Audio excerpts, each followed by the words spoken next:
Bien, mesdames, messieurs, chers amis, monsieur le président d'Elnet, nous sommes très heureux de vous accueillir pour cette deuxième masterclass organisée par Elnet dans le cadre du programme Agir Ensemble. Et nous avons l'immense plaisir ce soir de recevoir monsieur l'ambassadeur François Zimré, qui va aborder avec nous aujourd'hui le lawfare.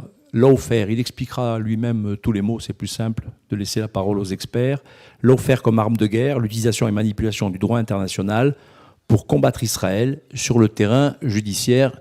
C'est peu de dire que cet intitulé est particulièrement d'actualité.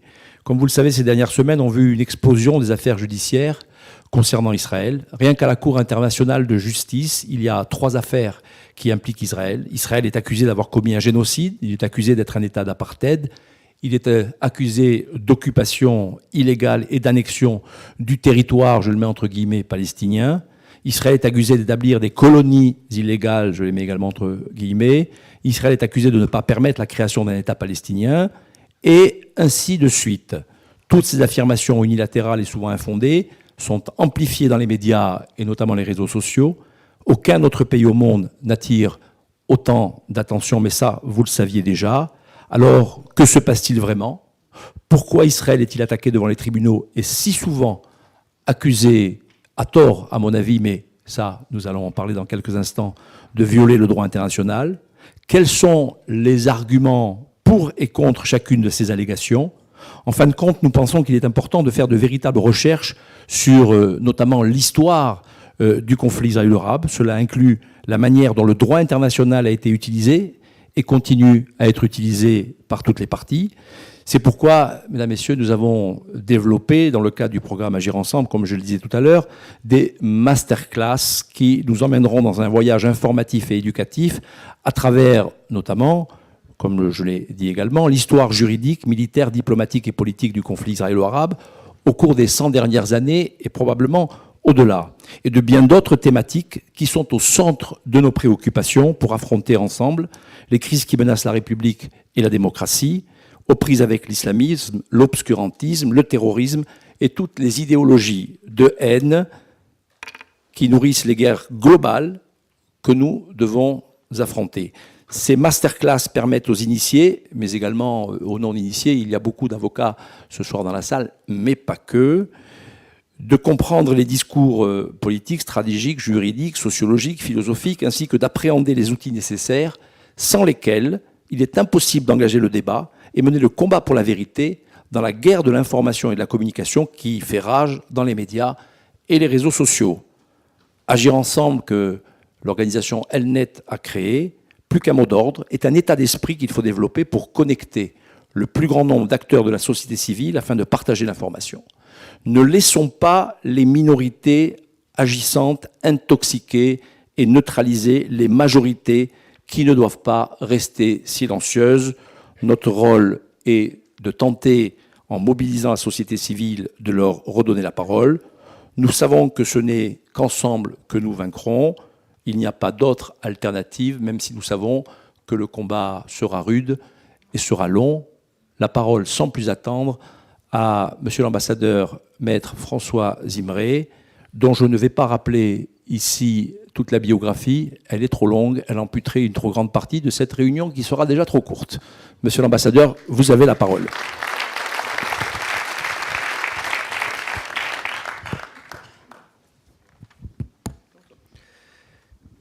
Merci, cher Arié, cher président, mesdames et messieurs, d'abord de m'avoir invité. C'est un privilège pour moi, et ce ne sont pas des propos de diplomate, que de pouvoir partager avec vous quelques considérations que m'inspire à la fois la pratique du métier d'avocat à Paris, Genève, à la Cour pénale internationale, mais aussi l'expérience politique qui fut la mienne, notamment comme parlementaire européen, et surtout diplomatique, comme ambassadeur de France, notamment en charge des droits de l'homme dans l'action extérieure de la France. Et c'est un privilège, d'abord parce que c'est vous, qu'on se connaît depuis longtemps, mais aussi parce que le moment chacun le sent ici confusément et chacun le ressent à sa façon, en fonction de son positionnement, de ses convictions, de son propre regard, mais on a tous en commun de sentir que, je crois, pouvoir essayer d'exprimer ce que je sens circuler ici, comme je l'ai senti l'autre soir, salle Pleyel, nous vivons un moment que nous ne pensions pas jamais connaître, tout simplement, et qui ressemble à un moment de bascule vers l'inconnu. Les bases sur lesquelles nous avions fondé notre approche du monde d'Israël, de la relation d'Israël au monde, à l'Europe, aux États-Unis, chancellent. Et ce que nous tenions pour acquis vacille aujourd'hui. Et notamment, nous appartenons tous à des générations du plus jamais ça, pour qui la mémoire est un devoir, ou plutôt le travail de mémoire, le travail de connaissance est un devoir.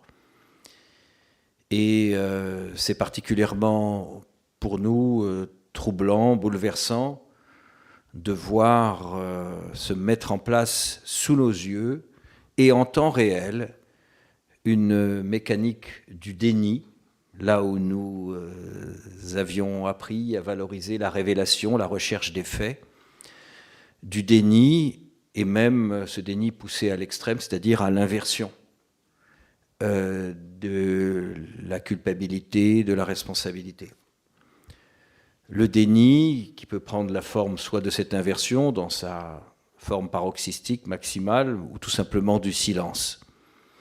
Et moi, je fais partie de ceux qui ne me remettent pas du silence de ceux que j'ai toujours considérés comme des compagnons de route, et qui le sont. Ma route, et pas seulement la mienne, heureusement, les organisations de défense des droits de l'homme, celles dont le métier, la mission, la vocation, la raison d'être est de dénoncer les crimes en tout lieu, en tout temps, d'appeler un civil, un terroriste, et une victime, et qui ont regardé ailleurs le 7 octobre au soir et dans les jours qui ont suivi, et avant même toute riposte israélienne. Et c'est encore plus vrai, ce n'est pas moins vrai en tout cas, s'agissant du sort particulier réservé aux femmes dans cette agression du 7 octobre. On sent bien qu'on est au début d'une remise en cause, d'un repositionnement, et merci, vraiment merci d'avoir organisé ce cycle de réunions qui sont ô combien nécessaires. J'avais connu des moments de solitude lorsque, il y a 20 ans, j'étais parlementaire européen et que j'avais demandé une commission d'enquête parlementaire sur l'usage des fonds européens par l'autorité palestinienne et sur les manuels scolaires palestiniens. On voit le résultat aujourd'hui. Mais c'était une solitude personnelle. Et aujourd'hui, comme le dit Ben-Henri Lévy, ce n'est pas la solitude de François Zimret et de quelques-uns, c'est la solitude d'Israël. Cette solitude d'Israël n'a jamais été aussi abyssale que depuis qu'Israël est attaqué comme jamais depuis la Seconde Guerre mondiale. Premier paradoxe. Je vais venir dans un instant à ce champ de bataille du droit. Et Israël est attaqué sur le terrain du droit, comme sur le terrain onusien.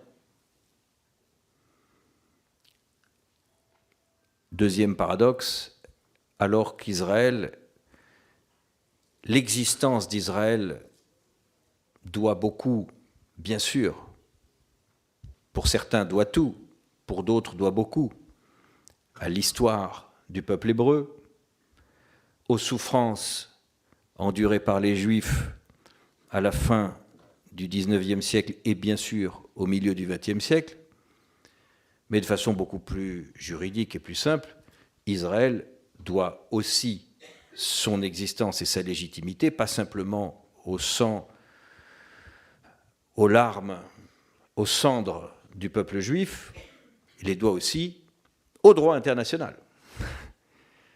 Donc Israël voit le droit international aujourd'hui comme une arme qui se retourne contre lui, mais n'oublions jamais que, vu avec un regard politique et juridique, Israël est le fruit d'une délibération des Nations Unies. Ce que les Israéliens ont, à mon sens, trop longtemps oublié aussi. Je sais combien ce qu'on appelle dans le jargon diplomatique le monde multilatéral, c'est-à-dire ces lieux où se réunit ce que l'on appelle avec une certaine série de guillemets la communauté internationale, a été un terrain injuste, hostile pour Israël. J'étais avec l'ambassadeur Mattei, nous étions tous les deux chefs de la délégation française, je ne sais pas si vous vous souvenez, à Durban II, à Genève, aux Nations Unies, et nous nous sommes levés quand Ahmadinejad a commencé à délirer sur la Shoah et sur la légitimité d'Israël, entraînant derrière nous des dizaines de délégations qui ont suivi. Donc, c'est des moments où la solitude d'Israël et où l'injustice faite à Israël est palpable. Quelque chose qu'on ressent physiquement.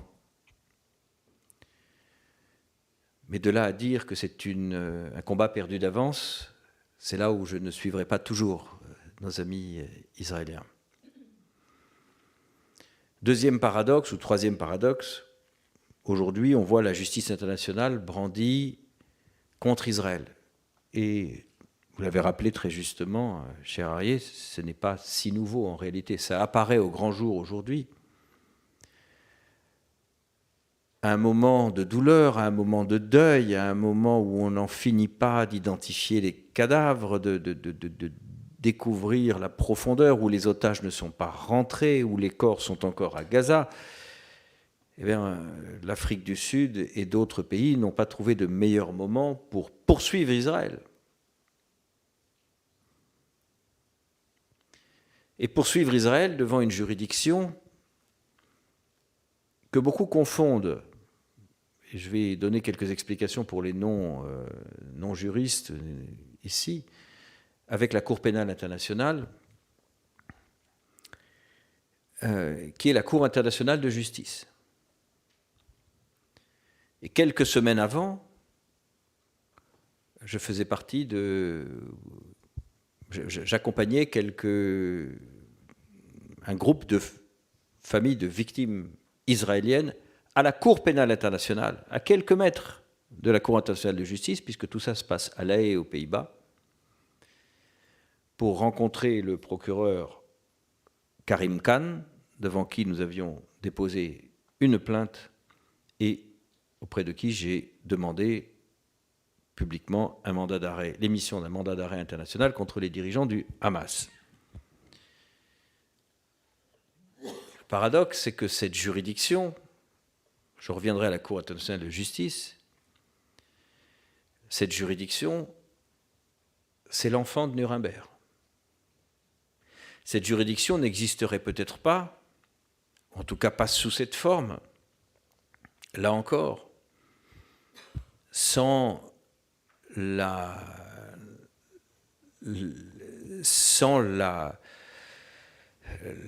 l'injustice faite au peuple juif durant la Shoah. Et, enfin, l'injustice est un mot faible d'ailleurs, mais sans les souffrances infligées au peuple juif par la Shoah, qui ont conduit à la création de ce tribunal de Nuremberg, qui est le prototype qui donnera lieu à d'autres juridictions, à la naissance d'autres tentatives, d'autres juridictions, spéciales d'abord, comme la juridiction spéciale sur le Cambodge, comme la juridiction spéciale sur le Rwanda, comme la juridiction spéciale sur l'ex-Yougoslavie, qui est à La Haye, sur le Sierra Leone, comme le tribunal sur le Liban. Bon. Puis, en 2002, à la naissance de la Cour pénale internationale. La Cour pénale internationale, c'est, comme le dit Karim Khan, l'enfant de Nuremberg. Avec une grosse différence technique, c'est que toutes les juridictions, c'est que tous les tribunaux que j'évoquais avant, c'est-à-dire Nuremberg, ex-Yougoslavie, Cambodge, Rwanda, ont ceci de particulier que pour le juriste, il y a quelque chose d'un peu monstrueux, enfin monstrueux au sens que c'est une anomalie conceptuelle qu'il est difficile de surmonter, c'est que ce sont des juridictions qui ont été mises en place après la perpétration des crimes. Nuremberg n'a existé qu'après la Seconde Guerre mondiale, avec toujours le risque qu'on dise c'est une justice de vainqueur. Et puis pour le juriste, pourquoi disais-je que c'est une monstruosité? Parce que, j'essaie d'expliquer ça pour les non-familiers du droit, il y a un principe général du droit, c'est qu'il n'y a pas de crime, il n'y a pas de peine sans loi.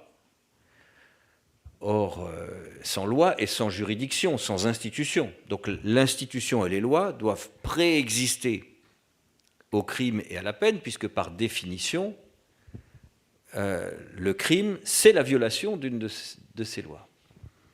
Or, là, on crée la juridiction après, avec ses règles, après, ses règles propres de fonctionnement, de procédure sur est-ce qu'on va appliquer la peine de mort ou pas, est-ce qu'on fera des lois d'exception ou pas, comment ça va fonctionner. Tout ça est fait après pour juger, donc rétroactivement.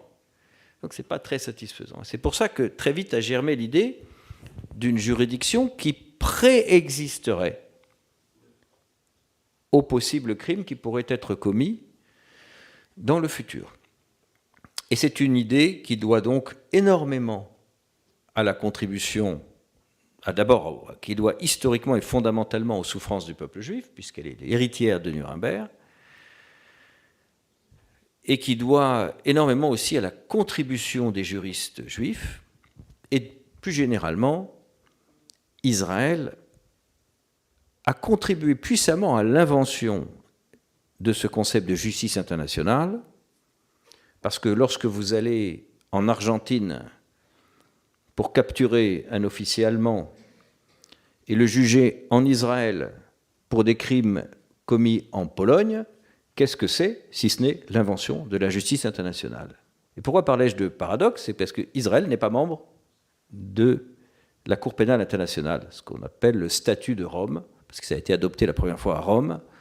Israël n'est pas membre de ce statut de Rome, même si beaucoup de juristes et de procureurs israéliens ont participé à la rédaction du statut de Rome, et souvent dans la politique israélienne, s'est posé la question de franchir le pas. Les Israéliens, mon analyse personnelle, c'est qu'ils ont surtout suivi la politique américaine, qui était de ne pas participer. Sachant qu'il y a quand même plus de 100, je crois que c'est 120 pays qui sont aujourd'hui membres du statut de Rome, ce qui est quand même un grand progrès.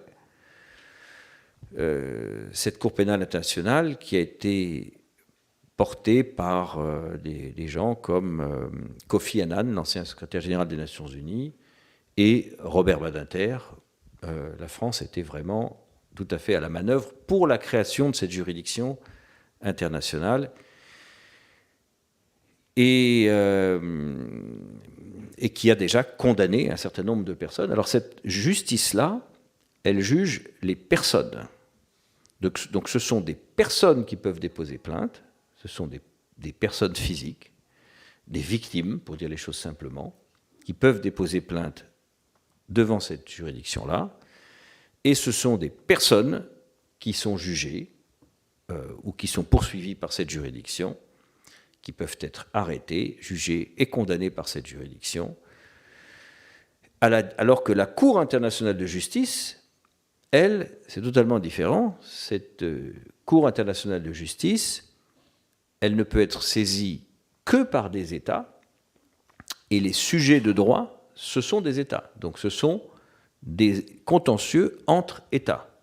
Ce ne sont pas des personnes qui vont à la Cour internationale de justice. Et toute l'astuce de l'Afrique du Sud a été de porter devant la Cour internationale de justice en urgence une question sur la Convention sur la prévention du génocide pour pouvoir... Pardon, je vais arrêter ça, parce que ça me dérange. Pardon. Voilà. Pour porter devant la Cour internationale de justice, saisir la Cour internationale de justice d'une question, tout en sachant très bien qu'il ne s'agissait pas d'accuser Israël de génocide. Alors je le dis pour ceux qui s'embrouillent un peu les concepts, et c'est bien normal parce que tout le monde s'embrouille les concepts, à commencer par la presse. Israël n'a pas été condamné pour génocide. Et c'est si vrai que cette Cour, dans cette décision préliminaire, qui ne répond même pas sur la question de sa compétence, mais qui a rendu une décision en urgence, comme son statut le permet et même l'y oblige, cette juridiction n'a pas demandé l'arrêt des combats. Pensez bien que s'il y avait eu une suspicion de commission de perpétration de génocide, cette juridiction aurait ordonné l'arrêt des combats. Évidemment. Ça n'a pas été le cas. Mais nous sommes dans un monde, et c'est une des difficultés, où il y a la vérité, comme disent les enfants, la vérité vraie, la vérité des faits. Il y a la vérité juridique, qui déjà n'est pas toujours la même. Et nous, les juristes et quelques avocats qui sont là, que j'ai remarqué, dont j'ai remarqué la présence, savent très bien que la vérité judiciaire n'est pas la vérité tout court. Mais ça, on le sait. Et puis, il y a la vérité médiatique ou perçue. Nous sommes dans un monde où il suffit d'accuser pour condamner. Et moi, je suis très frappé de voir que les termes de génocide qu'on ne devrait employer que, comme aurait dit Montesquieu, d'une main tremblante, parce que c'est une accusation grave. C'est la plus grave des accusations. C'est le plus grave des crimes contre l'humanité. Ce terme de génocide, il est non seulement employé, mais il est savouré, il est dégusté par ceux-là même qui n'ont pas voulu employer le terme de terroriste après le 7 octobre. Prudence ici et outrance là. Donc on voit bien que là, on est dans le lawfare, c'est-à-dire dans l'instrumentalisation de la justice pour autre chose. On voit bien qu'il se joue autre chose. Qu'au fond, ce qui comptait, c'était pas de faire trancher cette question, car tout le monde sait qu'il n'y a pas de génocide. C'était, comme l'a dit, je ne sais plus quel auteur, cette formule était très juste, c'était une fois pour toutes d'arracher l'étoile jaune pour coller une croix gammée sur Israël et à travers Israël sur les Juifs. Et c'est de cela que la justice internationale, ou en tout cas cette partie de la justice internationale, est l'instrument. Et c'est d'autant plus choquant que l'Afrique du Sud, qui est à la manœuvre, n'a pas répondu favorablement à un mandat d'arrêt de la Cour pénale internationale pour génocide contre le président soudanais Béchir lorsque Béchir était en Afrique du Sud. Là, ils avaient l'obligation légale de l'arrêter. Parce qu'il y avait un mandat de la Cour pénale internationale contre lui. Ils ne l'ont pas fait, ils l'ont laissé repartir. Et ceux-là même qui l'ont laissé repartir, aujourd'hui, sont à la manœuvre contre Israël. Et vous avez rappelé que des pays, effectivement, comme le Nicaragua et d'autres, sont à la manœuvre contre Israël. Expliquer cela, on peut donner des explications juridiques, elles sont insatisfaisantes. On peut donner des explications politiques, oui, et puis aller plus loin que les explications politiques, c'est s'essayer à expliquer l'inexplicable, c'est-à-dire s'expliquer les racines de l'antisémitisme. D'autres l'ont fait mieux que moi. Moi, je retiens l'idée qu'on ne pardonne pas aux Juifs ce qu'on leur a fait, qu'il y a dans le monde une double culpabilité, celle héritée de la Shoah, mais aussi la culpabilité coloniale, et que finalement, en adoptant le point de vue de l'un contre l'autre, de façon outrancière, on se soulage de cette double dette de culpabilité. Vous voyez, c'est comme certaines pilules que vous achetez dans les supermarchés américains, you buy one, you get two, ça soigne deux maladies en même temps. Ben vous soignez deux, vous êtes outrancièrement pour l'un contre l'autre, l'autre c'est Israël, et ça vous soulage de deux culpabilités, la culpabilité de la Shoah, ben puisque les victimes d'hier sont les nazis d'aujourd'hui, ben les coupables d'hier ne sont pas si coupables, puisque leurs victimes font pareil. Donc du coup, on se soulage à bon compte de cette culpabilité historique. Et puis, pareil, les pays qui ont un passé colonial, alors ce n'est pas le cas de l'Afrique du Sud, ce n'est pas le cas du Nicaragua, mais c'est le cas des puissances européennes aussi. Nous, on a quand même pacifié un certain nombre de pays au lance-flammes. En adoptant aujourd'hui un point de vue, une vision coloniale, en calquant la guerre d'Algérie sur le Moyen-Orient et sur le conflit Israël-Palestine, évidemment, on solde à bon compte la dette de culpabilité héritée de notre passé colonial. Bon.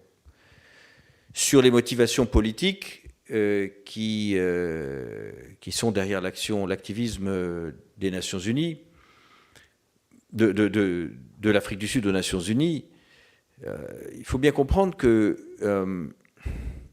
on est dans un monde qui n'est plus structuré par les deux blocs.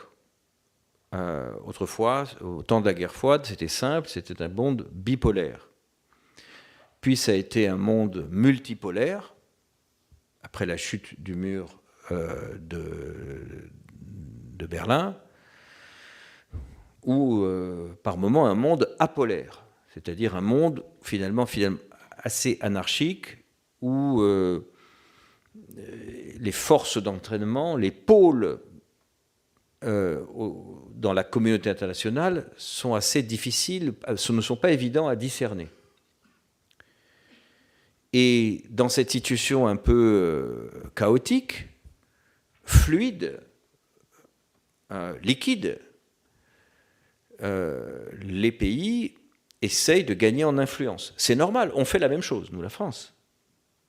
Et c'est normal. Pour le meilleur ou pour le pire. Et il y a certains pays qui sont, vous savez, c'est un peu, les Nations Unies, c'est un peu comme une cour de récréation. Vous avez les meneurs qui ont leur bande. Et vous avez des pays qui sont, qui entraînent d'autres. Et c'est comme ça, et c'est important pour eux. Je ne dis pas ça de façon négative ou péjorative, j'essaie juste de comprendre et d'expliquer ce que peut vouloir l'Afrique du Sud. Et c'est facile à expliquer et à comprendre parce que c'est exactement ce qu'on veut nous aussi. Mais pas de la même façon, pas avec les mêmes ressorts. Mais vous voyez, la France, et c'est vraiment, je dis ça sans ironie, sans sarcasme, mais je l'assume totalement, c'est jamais totalement guéri de ne plus être la puissance qu'elle a été, mais cherche malgré tout à être, dans le concert des nations, une marque.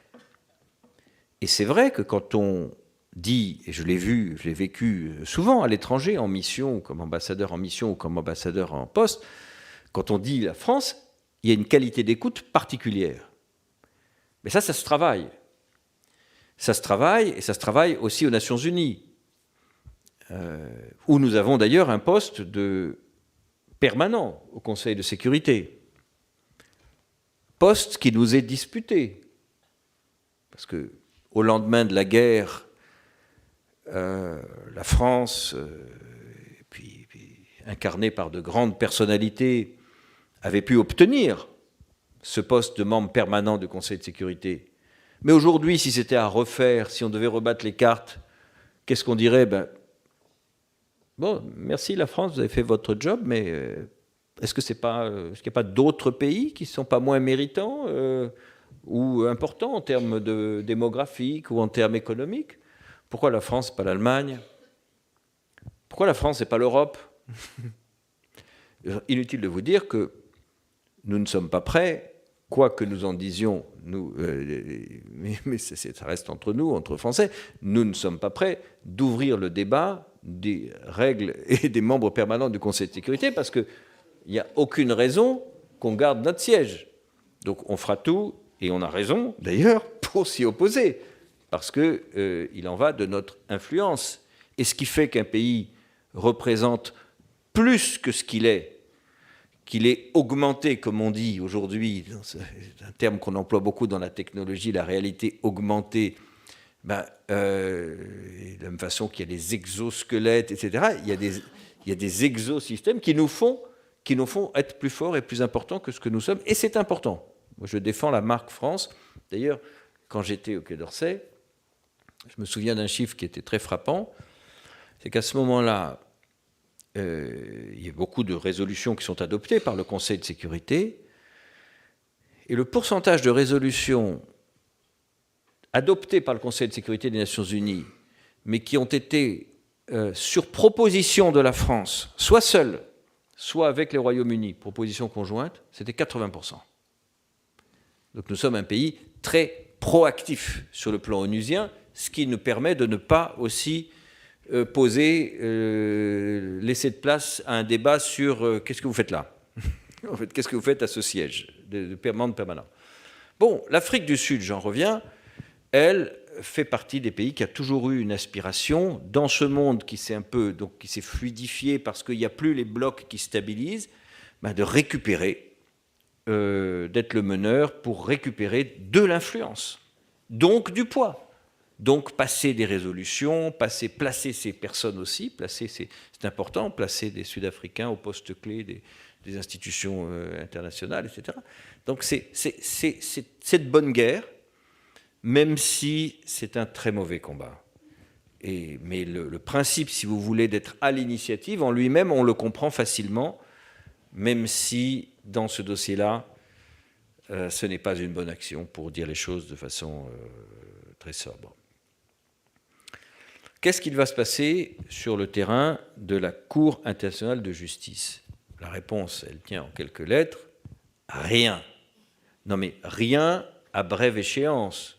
Il devrait y avoir une audience dans quelques semaines d'ailleurs, mais qui n'ira pas, à mon sens, beaucoup plus loin que ce qui a été décidé, dit la dernière fois, c'est-à-dire simplement la Cour, cette juridiction qui est gardienne des traités, parce que les traités ont des gardiens. Quand il y a un traité international, ça aussi, il faut expliquer ça. En général, on ne se contente pas de faire un traité, c'est-à-dire un contrat. On met en place un mécanisme de révision de ce contrat, et de surveillance, pour expliquer simplement pour les non-juristes. Donc, et là, vous avez la Cour est gardienne de la Convention sur la prévention du génocide. Bon. L'objet de cette convention, comme son nom l'indique, c'est de prévenir le génocide. Donc, ce qu'elle dit, c'est faites attention, veillez à ce qu'il n'y ait pas de génocide. Donc, elle a dit aux partis, aux belligérants, et en particulier aux seuls belligérants membres, c'est-à-dire Israël, parce que le Hamas n'est pas, lui, membre, puisque le Hamas n'est pas un État. Je précisais tout à l'heure que seuls les États sont partis dans son sujet de droit à la Cour internationale de justice, vous suivez. Le Hamas donc n'est pas un État, donc le Hamas n'est pas sujet de droit. Donc le seul sujet de droit, le seul à qui on peut faire la leçon pour dire les choses simplement, c'était Israël. Donc évidemment, ce qu'a dit la Cour, c'est veiller à ne pas commettre de génocide, soyez, etc. Donc ce qui est évident, ce qui est normal, mais ce qui n'est pas une condamnation pour génocide, ni un avertissement sur un génocide en train de se faire, et ce, d'autant plus que la Cour n'a pas ordonné la cessation des combats. Par contre, la Cour en a profité pour ordonner la libération immédiate des otages, ce qui est totalement passé sous silence. Ce qui se passe à quelques centaines de mètres de là, à la Cour pénale internationale, mais toujours à La Haye, est différent, où là, vous avez un procureur, vous avez des juges, et vous avez une juge, c'est une sorte de Nuremberg mondial, ou de cour d'assises, si vous voulez, au niveau mondial, et qui, pour le coup, est compétente, même si Israël n'est pas membre. Pourquoi ? Parce que les auteurs présumés de ces crimes sont palestiniens, ou ils viennent de Gaza, et que ce territoire a été reconnu par la communauté internationale, par une délibération des Nations Unies, comme membre des Nations Unies et du statut de Rome. Et l'autorité palestinienne a adhéré au statut de Rome.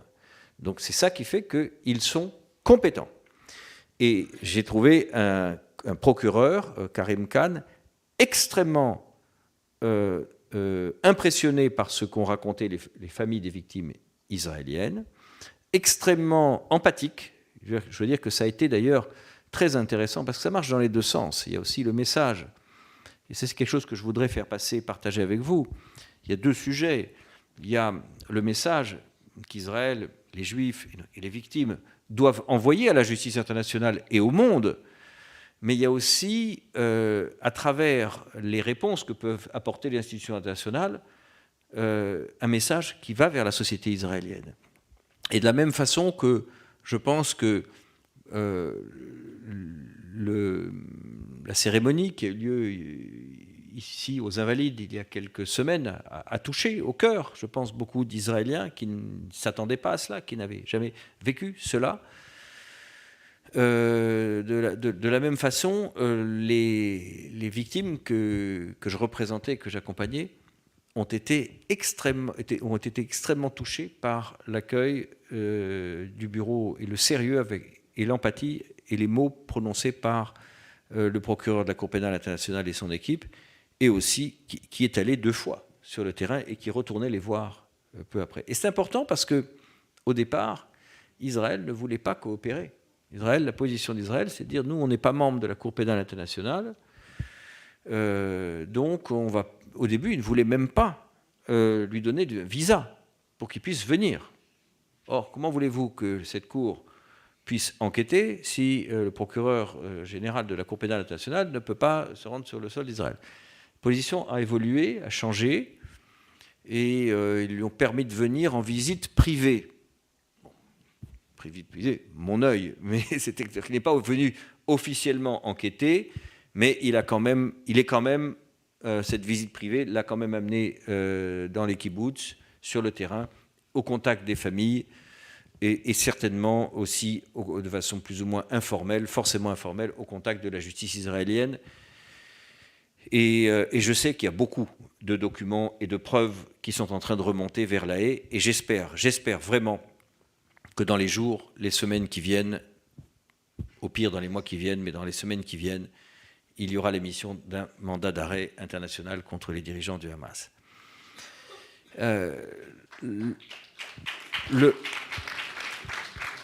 Espérons, sachant que, en fait, pour être tout à fait complet, et ça avait un peu troublé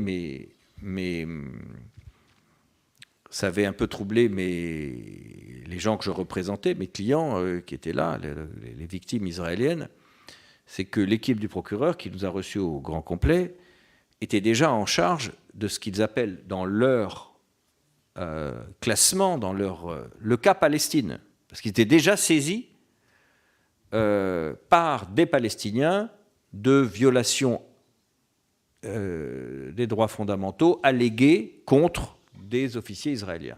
Mais depuis longtemps, depuis plusieurs années. Alors ici, d'ailleurs, ce qui est très important d'expliquer, c'est que cette Cour, elle est subsidiaire. C'est-à-dire qu'elle n'est compétente. Alors, son champ de compétence, il est restreint. Elle ne juge pas tout le monde. Pour le dire simplement dans des termes non juridiques, mais qui vous parleront, elle juge que les gros poissons, pas les petits poissons. Cette Cour ne s'intéresse qu'aux chefs d'État, aux commandants suprêmes, aux hauts gradés qui ont pu, un peu comme Nuremberg, mais pas aux exécutants de base. Donc c'est pour ça que vous n'allez pas trouver des dizaines, des centaines, des milliers de personnes poursuivies devant cette juridiction. C'est une cour pour juger les tyrans, les dictateurs et les auteurs des crimes les plus graves, ceux qui ont ordonné des crimes de masse. Mais pas forcément les exécutants. Donc ça, c'est une caractéristique essentielle de cette juridiction. Et deuxième compétence, c'est la première caractéristique, deuxième caractéristique, elle n'est compétente que si l'État en question, l'État sur lequel ces faits ont été produits, ou l'État qui est susceptible de... l'État où résident aussi les victimes, n'est pas en mesure de juger lui-même. Or, on peut tout dire d'Israël, sauf qu'il n'y a pas de justice indépendante. C'est pourquoi, d'ailleurs, je me souviens d'une conversation que j'avais eue avec un procureur général, un attorney général d'Israël il y a quelques années, qui, lui, n'était pas d'accord avec le fait qu'Israël ne rejoigne pas le statut de Rome. Il n'était pas d'accord parce qu'il me disait, mais il n'y a aucune chance, ils ont tort parce qu'ils ne veulent pas, mais le gouvernement, il ne voulait pas que nous, pour rien au monde, que nous adhérions à la Cour pénale internationale, parce qu'ils ont peur que cette Cour, un jour, juge les officiers israéliens. Et lui m'a dit, il n'y a aucune chance que cette Cour puisse juger un officier supérieur israélien. Parce que s'il y a une suspicion de crime qu'aurait pu commettre un officier israélien, je serai le premier à le poursuivre. J'engagerai les poursuites et la Cour ne sera pas compétente. C'est pourquoi je continue de penser qu'Israël a tout à gagner à rejoindre la Cour pénale internationale, dont je disais tout à l'heure qu'elle doit beaucoup, comme invention, à l'expérience israélienne et aux souffrances du peuple juif. Et je pense qu'un jour, cela adviendra. Je pense aussi que la politique américaine changera. Mais les pays qui ne sont pas membres, c'est la plupart des pays arabes, mais sauf Palestine, qui est membre, c'est la Chine, la Russie, les États-Unis et Israël, les grands absents. Les États-Unis, ça changera peut-être un jour. Je pense que si, comme la tendance, c'est quand même d'avoir de moins en moins d'opérations extérieures, je pense que ça changera peut-être un jour. Les autres, je n'en sais rien. L'Iran n'est pas membre aussi de la Cour pénale internationale, je le précise. Mais enfin, vous en avez quand même plus de 120 pays qui sont, 120 ou 130 qui sont membres de la CPI, c'est considérable. Notamment l'essentiel du continent africain, les pays latino-américains, beaucoup de pays d'Asie sont membres de la CPI, et c'est très important. C'est très important, et j'espère que dans les années qui viennent, cette géographie s'étendra. Donc voilà, c'est deux justices, deux logiques, l'une sur les personnes, l'autre les litiges entre États. Une notion de droit aussi que je voudrais partager avec vous et que j'essaye de faire le plus simple pour des non-juristes, une notion essentielle, et là je parle sous le contrôle de mes confrères avocats, c'est la question de l'intentionnalité. Parce qu'on dit, oui, mais Israël fait quand même beaucoup de morts, etc. Bon. Le droit pénal, c'est très simple, c'est le contraire de l'amour. En amour, on juge les intentions aux actes. Tu m'aimes, prouve-le. En droit pénal, on juge les actes aux intentions. C'est l'exact contraire. Ce qui compte, c'est l'intention. Et c'est donc la volonté délibérée de porter atteinte aux intérêts, à la vie, à la sécurité de populations civiles. Et on peut discuter, et on doit discuter, et on discute, de savoir s'il y avait une autre façon. Et personnellement, n'étant pas officier, je ne peux que émettre des hypothèses, officier, encore moins officier israélien, mais on peut tout à fait en débattre et il n'y a aucune raison d'abdiquer de notre jugement critique et de se dire, bon, et j'imagine qu'eux-mêmes se sont posé les questions. Est-ce qu'il y a une autre façon d'agir par rapport à nos buts, par rapport à nos objectifs? Est-ce qu'on pouvait éviter qu'il y ait autant de morts civiles, bien qu'on n'en connaisse pas le nombre réel? Et je ne doute pas que toutes les précautions ont été prises.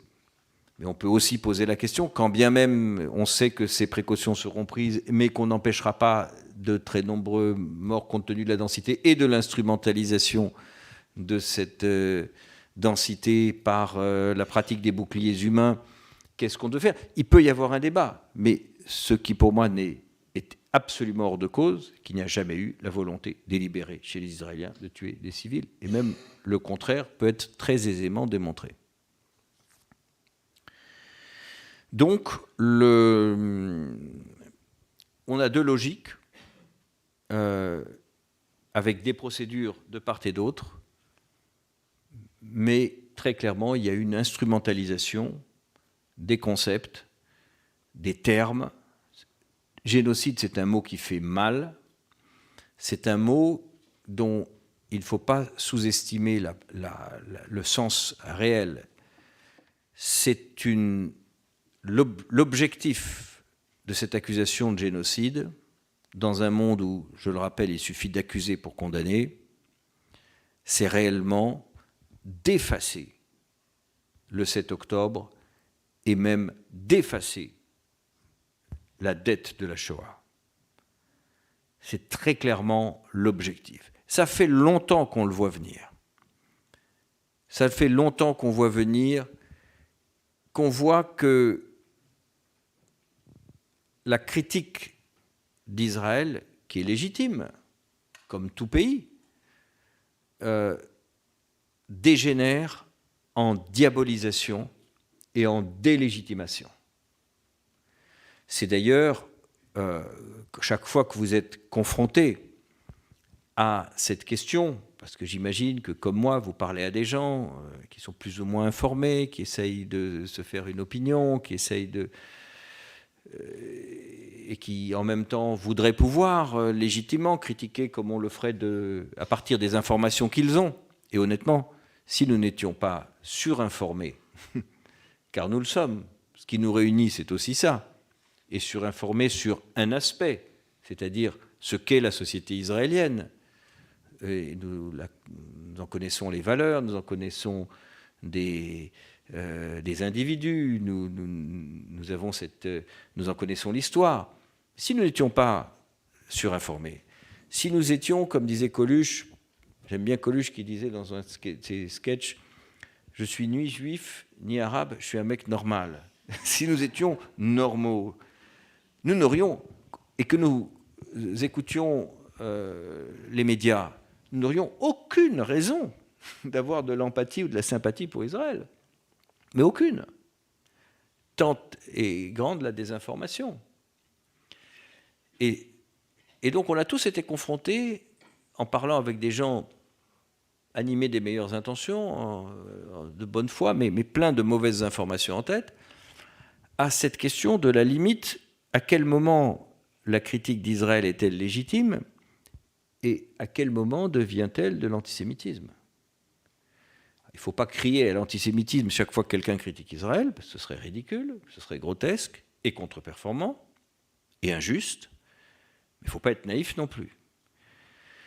Et pour moi, les critères les plus objectifs, le marqueur le plus utile, c'est, je ne sais pas si vous connaissez, les 3D. la diabolisation, la délégitimation et le double standard, le deux poids, deux mesures. La diabolisation, c'est Israël nazi. On peut dire qu'Israël a manqué des opportunités, a eu des mauvaises politiques, a été sourd à telle ou telle revendication, aspiration. On peut tout dire. Mais quand on dit Israël nazi, on est dans autre chose. On est dans la diabolisation. Parce que pour nous, les nazis, c'est le diable. Donc là, on a franchi un pas important. Le deuxième D, c'est la délégitimation. C'est tout ce qui montre que cet État ne devrait pas exister. On peut critiquer la politique, et on doit, de la Russie, de la Chine, sur les droits de l'homme et la démocratie, de plein de pays, comme on critiquait vertement la politique de Ben Ali sur les droits de l'homme, je m'en rappelle très bien, et il y en a malheureusement beaucoup, je pourrais citer beaucoup d'exemples, mais je ne me rappelle pas que les gens disaient « à bas la Tunisie ». Et pas plus qu'ils ne disent aujourd'hui « à bas la Chine » ou la Russie ne devrait pas exister. Pour Israël, si. Donc là, cet État n'est pas légitime à exister. Et le troisième D, c'est le deux poids, deux mesures. Le double standard. C'est je critique vertement Israël, je suis très exigeant, je ne laisse rien passer, mais je suis aveugle, je suis sourd aux souffrances des Palestiniens lorsqu'elles sont infligées par Assad, par les Libanais, par les Jordaniens, ou les souffrances de telle ou telle personne dans le monde, bien plus aiguës et bien plus nombreuses, sur lesquelles qui ne m'empêchent pas de dormir. Et là, on voit bien qu'aujourd'hui, malheureusement, on assiste au niveau mondial. Ces trois critères sont tout à fait, malheureusement, présents. Il y a du double standard, il y a de la délégitimation, et il y a une diabolisation d'Israël permanente. Alors, que faire ? Que faire face à cela ? D'abord, se battre sur le terrain juridique, bien sûr, utiliser ses armes. Donc, moi, je vais à la Cour pénale internationale. Je suis content qu'Israël se soit défendu, et bien défendu, devant la Cour internationale de justice, et continuera à le faire. Je regrette le silence d'Israël, en général, dans ces instances. Et ça, je le regrette comme individu, comme diplomate, je l'ai souvent vécu. D'ailleurs, on attend depuis des mois la nomination d'un ambassadeur d'Israël en France. On me dit qu'il arrivera en avril. Bon, ça porte un nom, ça s'appelle arriver après la bataille, pardonnez-moi. Mais ça traduit quand même, c'est important que je partage cette réflexion avec vous, parce que je le pense vraiment, et que ce n'est pas la première fois que j'ai vécu ça.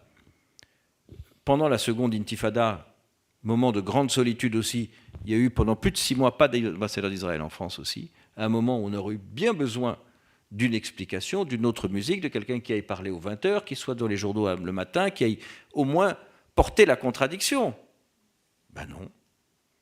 Ça traduit quelque chose sur lequel je crois que nous devons nous battre sur deux fronts, à la fois vis-à-vis de nos ennemis, mais aussi de nos amis, leur expliquer qu'il n'est pas acceptable que ce champ de bataille du droit soit déserté, que du droit et de l'opinion publique. Parce que ce qui se joue là, c'est le narratif, c'est comment on écrit l'histoire future. Ce qui se joue en ce moment avec ces mots génocide, ce n'est pas simplement des titres de journaux et des polémiques au comptoir des cafés. Ce qui se joue là, et que je vis avec vraiment gravité, c'est ce qui sera marqué dans les livres d'histoire de dans 50 ans. Et on sait combien, dans la longue histoire du peuple hébreu, les récits et l'imputation de crimes imaginaires ont fondé, ont légitimé la persécution des Juifs. Donc ce qui se joue là, c'est la légitimation de la persécution de nos enfants et de nos petits-enfants et de nos arrière-petits-enfants. Et moi, je n'accepte pas que ce combat du narratif, de l'histoire en train de s'écrire, soit le seul champ de bataille qui soit déserté, la chaise vide. Et des nombreuses conversations que j'ai eues avec des Israéliens, qui soient des dirigeants ou des gens de la rue, j'ai souvent entendu ceci: le monde ne nous comprend pas, le monde ne nous aime pas, et on n'y changera rien. Beaucoup d'Israéliens pensent ça. Enfin, moi, j'ai entendu souvent. Le monde ne nous comprend pas, c'est pas faux. Le monde ne nous aime pas, ça n'a pas toujours été vrai. Ça n'a pas toujours été vrai, et y compris récemment, les premiers touristes des vols de El Al qui se posaient à Marrakech étaient accueillis magnifiquement là-bas. Après les accords d'Oslo, les premiers touristes étaient accueillis comme des frères dans les souks du Caire. Et donc ça n'a pas toujours été vrai, ce n'est pas une fatalité. Et c'est pourquoi la troisième proposition, on n'y changera rien, c'est juste inacceptable. Et c'est à nous de leur dire que... C'est même souvent pire qu'on n'y changera rien, on s'en fiche. Ah oui. Ça, je l'ai souvent entendu. Ouais. Ça ne nous intéresse pas. Et ça, c'est absolument pas acceptable, parce que ça veut dire renoncer à mener le combat qui est tellement indispensable justement pour combattre, comme tu le dis. Alors, c'est pas acceptable parce qu'effectivement, c'est le narratif du futur, parce que c'est la désertion d'un combat, etc. Et puis parce qu'on a notre mot à dire aussi. Voilà, moi je fais partie de ceux, heureusement c'est une minorité ici, je me suis quand même fait tirer dessus quand on s'est fait tirer dessus par des islamistes, et notamment un Palestinien, c'était au Danemark, et qu'on a vécu et connu aussi beaucoup de victimes du terrorisme. On sait que, on se souvient de Samuel Sandler que nous avons bien connu,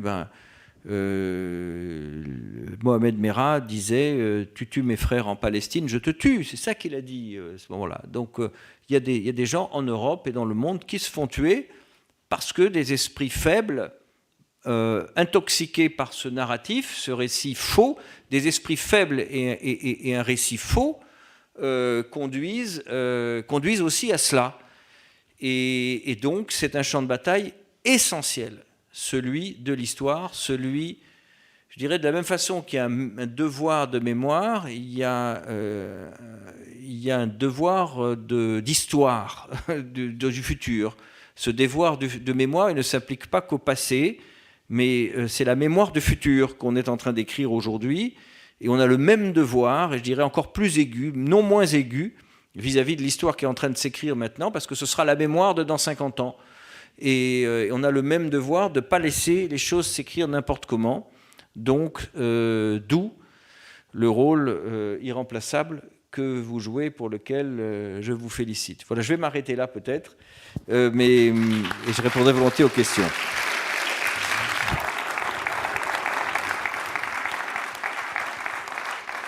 Merci d'avoir répondu en tout point à ce que nous attendions de cette intervention, qui n'est pas terminée. Il va y avoir questions-réponses avec la salle. Nous avons positionné de part et d'autre 2 micros. Soit vous vous déplacez, soit on vous fera passer les micros pour que vous posiez les questions.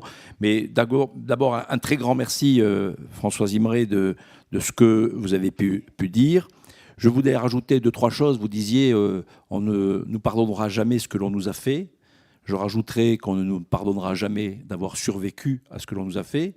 Et on ne nous pardonnera jamais non plus d'avoir réussi, c'est-à-dire de ne pas avoir sombré dans l'idéologie victimaire, d'avoir bâti, pour ceux qui ont été en Israël, un État exemplaire à tout point de vue, même si, évidemment, il peut être imparfait et même critiquable. Et même si on prend le parcours des Juifs survivants de la Shoah, il n'est pas contestable qu'ils ont fait un chemin exemplaire. Tous n'ont pas eu les mêmes réussites, mais en tout cas, ils ne se sont jamais considérés comme des victimes à qui tout était dû, mais qui se sont battus pour justement reprendre leur place dans la communauté humaine, dans la société des nations, s'agissant de l'État d'Israël. Puis un mot, puis je vous laisse parler, ça c'était juste pour vous laisser un petit peu le temps de réfléchir aux questions que vous voulez bien poser, et pour ceux qui le souhaitent déjà de commencer à vous manifester pour que de part et d'autre, Alexis et Charlotte puissent vous identifier pour vous passer le micro, sur la question... Deux mots sur la question humanitaire, sur la crise humanitaire et sur la question des morts. Très important parce qu'on n'entend parler que de ça. Et l'émotion avant les faits, tout le monde s'agite beaucoup autour du nombre de morts. Bon, d'abord sur la crise humanitaire, je vais peut-être choquer certains d'entre vous, il n'y a pas de crise humanitaire à Gaza. Il y a quelque chose qui s'appelle la guerre. Il n'y a pas de guerre sans crise humanitaire. Et d'ailleurs, la crise humanitaire est consubstantielle à la guerre qu'elle provoque systématiquement. Sur la question des morts, il y avait cette couverture de Libération, 30 000 morts en gros, vous l'avez tous vu. Mais il y avait marqué à l'intérieur du journal, alors évidemment, on n'est pas capable de savoir si c'est vrai, c'est écrit par Libération. Libération commente sa propre couverture. Nous n'avons aucun moyen de vérifier, ces chiffres sont invérifiables, mais symboliquement, ça nous paraissait important de le signaler comme ça à la une. C'est tellement incroyable qu'on se demande même si on n'est pas en train de rêver. Il faut juste savoir une chose, c'est que dans le décompte des morts qui est fait par le Hamas, donc qui n'est pas vérifié, pas vérifiable, tout est amalgamé. On ne fait pas la différence entre les civils et les terroristes qui sont tombés les armes à la main. On ne fait pas la différence entre ceux qui sont morts dans les bombardements des Israéliens ou par les missiles et roquettes du Hamas qui se sont écrasés par erreur dans le territoire palestinien et qui ont fait des victimes. On ne fait pas la différence entre ceux qui sont morts à cause de la guerre et ceux qui sont morts naturellement ou dans un accident de la vie quotidienne. On ne fait pas non plus la différence entre ceux qui auraient pu mourir des bombardements israéliens et ceux que le Hamas a lui-même assassinés et exécutés. Et il y a là-dessus beaucoup de documentation. Alors, quand on regarde les choses dans les faits, partons du principe qu'il y aurait 30 000 morts. Admettons qu'il y a 30 000 morts. Ce n'est pas vrai, mais admettons-le. Il y a parmi ces 30 000 morts, au moins 14 à 15 000 militants terroristes du Hamas qui sont tombés les armes à la main. Ça fait la moitié. Et donc, il y aurait une autre moitié qui serait des dégâts collatéraux. La propagande du Hamas nous dit que c'est essentiellement des femmes et des enfants. Donc les Israéliens ont des missiles très intelligents qui ne visent que les femmes et les enfants et qui ne tuent jamais des hommes civils qui ne sont pas porteurs d'armes. Et en admettant que cela soit vrai, un ratio de 1 pour 1, ça veut dire d'un combattant qui tombe pour un civil qui est considéré comme un dégât collatéral, le mot n'est pas beau. Une mort, c'est une mort et ça n'est jamais satisfaisant. Mais admettons que cela soit vrai. Cela voudrait dire qu'il y a en Israël une guerre exemplaire parmi toutes les guerres qui ont pu être menées depuis que les guerres existent, c'est-à-dire depuis toujours, et en tout cas dans l'ère moderne, où les Israéliens sont capables de voir une guerre tellement propre qu'elle ne fait pratiquement pas de dégâts collatéraux au regard du nombre de combattants qui sont tombés les armes à la main. Le ratio normal, écoutez bien, c'est entre 3 et 9. Pour les armées les moins regardantes, nous dirons 9 dégâts collatéraux, 9 victimes civiles pour un combattant tombé les armes à la main.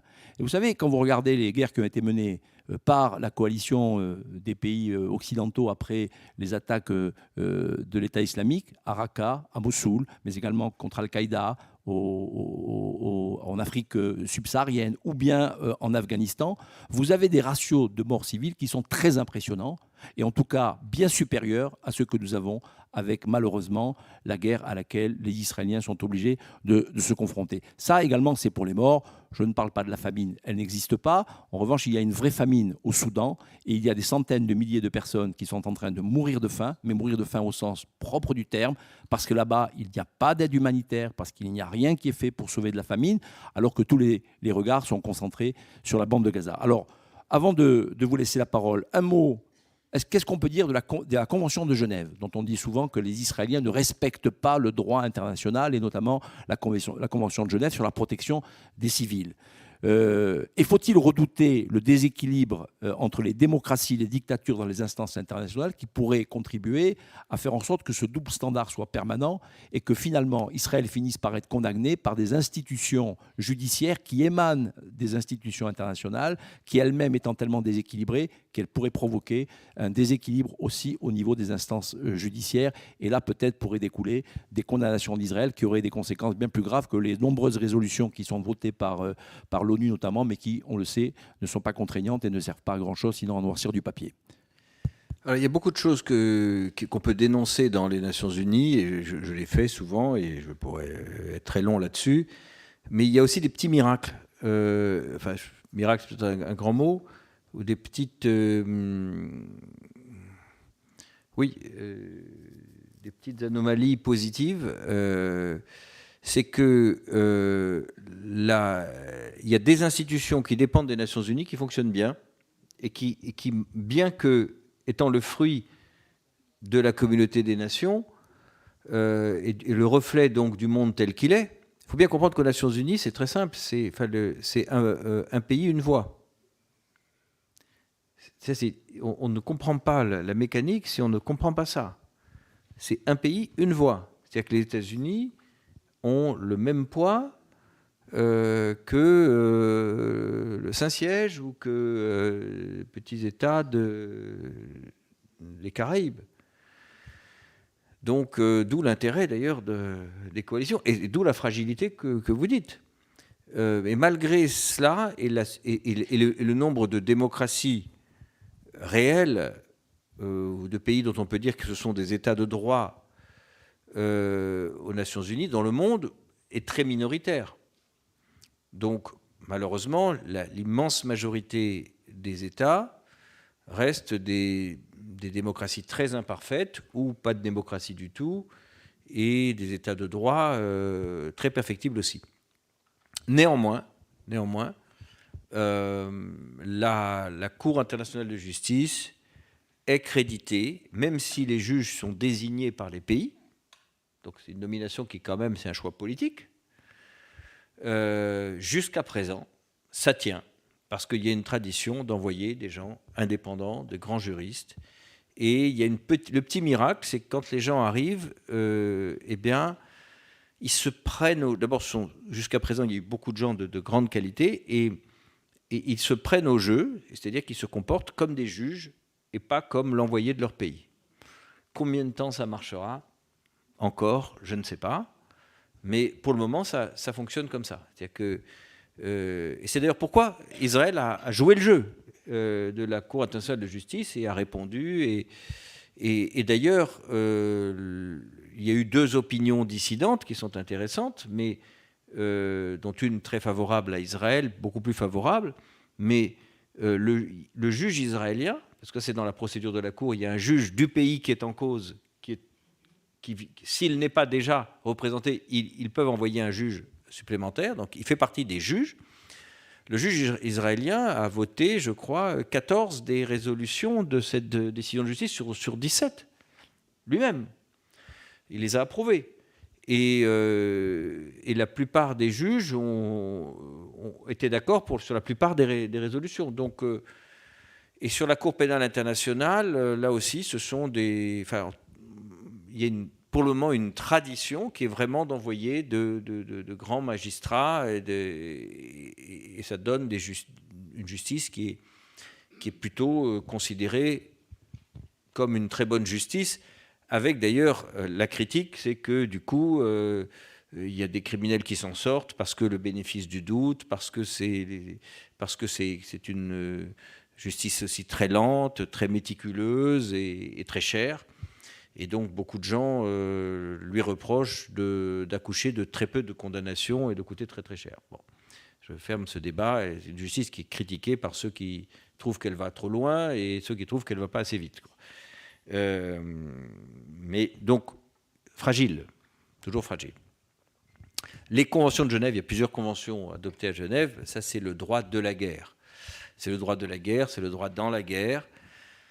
C'est un peu bizarre d'ailleurs de se dire qu'il y a un droit dans la guerre, que tout n'est pas permis. Ben non. Et c'est d'ailleurs un grand progrès de la civilisation Alors là, ça doit plus à la Première Guerre mondiale qu'à la Seconde, et au début du siècle. Évidemment, ces conventions ont été enrichies au fil des conflits. Tout n'est pas permis. Ces conventions, par exemple, elles disent qu'il ne faut pas s'en prendre délibérément à des civils. Voilà, c'est illégal. C'est illégal. La guerre n'autorise pas de s'en prendre délibérément, j'insiste sur ce mot, à des civils. Et quand bien même des civils seraient tués non délibérément, il faut que ce soit proportionné, non pas par rapport à un taux, il n'y a pas un nombre magique, mais par rapport aux objectifs.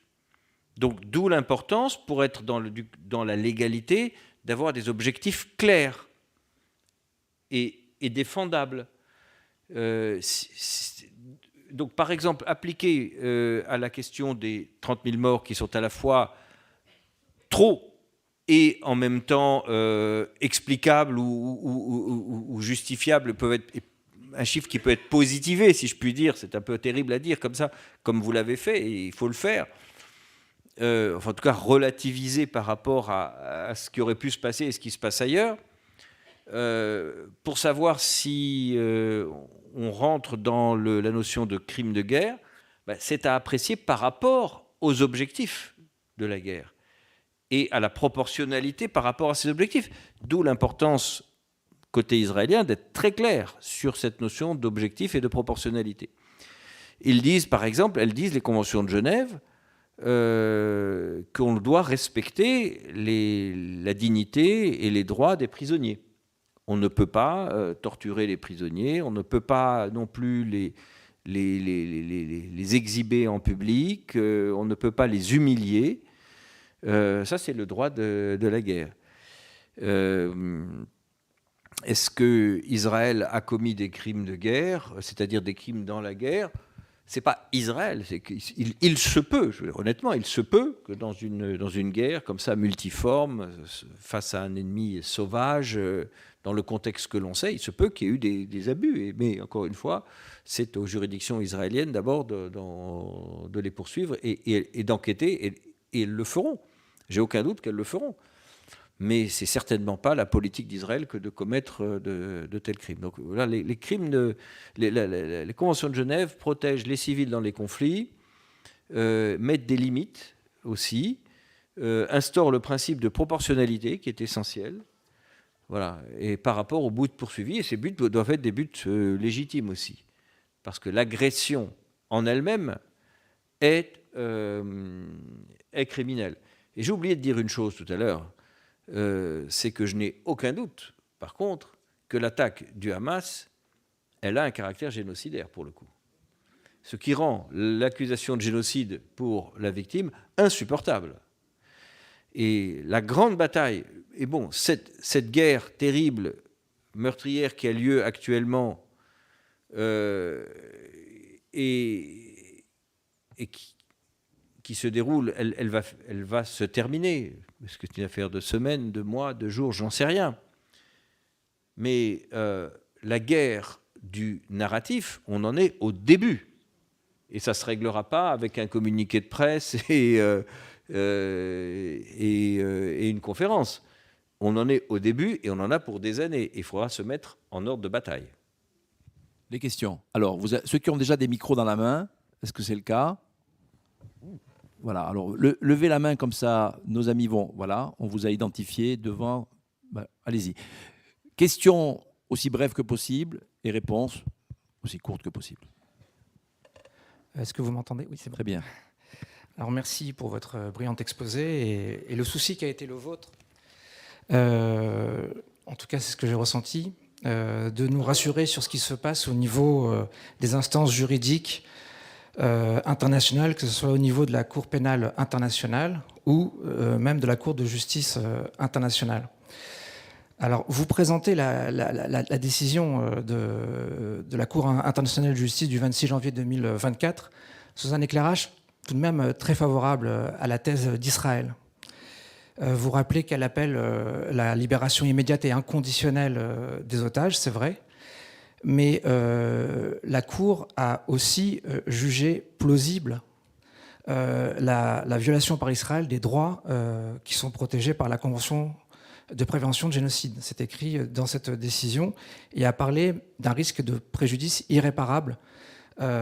Et sur 85 points qui compartimentent cette décision, il y a un point qui parle de la libération des otages, et très peu, et 84 qui, moi en tout cas, m'ont beaucoup interpellé, car ces points critiquent très violemment Israël et finit par conclure que les droits invoqués par l'État sud-africain sont... Alors moi, ma question, elle porte sur le jour d'après. Qu'est-ce qu'on va faire le jour où la Cour internationale de justice condamnera Israël définitivement pour génocide? Décision qui, qu'on soit bien entendu, hein, serait tout à fait inique. Qu'on comprenne bien le sens de ma question. Que ferons-nous le jour où cette décision, qui risque d'intervenir, parce que quand on lit cette décision, je ne partage pas l'optimisme. Et de la même manière, et c'est dans le même prolongement, hein, que faisons-nous aujourd'hui alors que le Conseil de sécurité a pris une décision, et en force exécutoire, d'ordonner le cessez-le-feu sans condition. Merci beaucoup, monsieur. C'était une très bonne question. Peut-être un peu long, mais ça, c'est pas grave. Présentez-vous quand vous prenez la parole, s'il vous plaît, pour que nous sachions qui parle. Présentez-vous, dites-nous qui vous êtes, simplement. Je suis Frédéric Zerbib, un avocat, tout simplement, du barreau de Paris. Merci, cher maître. La réponse de monsieur l'ambassadeur. Alors, moi, je suis pas du tout... merci de me donner l'occasion de préciser ma pensée. Je ne suis pas optimiste en disant que c'est une bonne décision. Je dis que, compte tenu de ce qu'était la saisine de la Cour, de son objet, elle ne pouvait pas quasiment faire autre chose. C'est-à-dire que c'est là le piège s'est refermé sur Israël.